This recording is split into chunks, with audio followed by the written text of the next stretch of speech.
The number of Americans who have mistakes on their credit reports is staggering. A 60 Minutes report exposed that most people cannot even correct the problems. CBS 2's Christine Sloan follows up.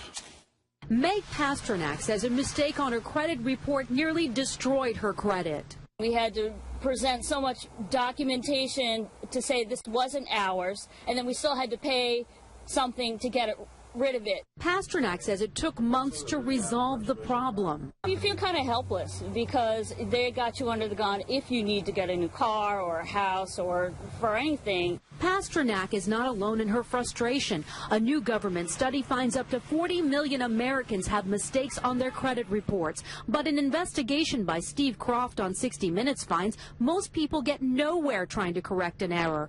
Ohio's Attorney General tells Croft that is a clear violation of a federal law. The federal law says that if you believe that there is a mistake, you can go to them and they have an obligation to do a reasonable investigation.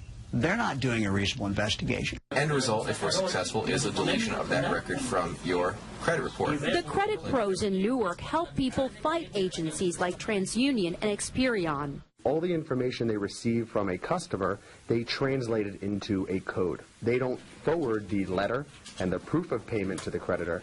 They just forward the 3-digit code. So the best way to protect yourself? Go directly to the creditor rather than going to the credit bureau themselves. Another good habit to get into, check your credit report periodically to make sure there are no changes.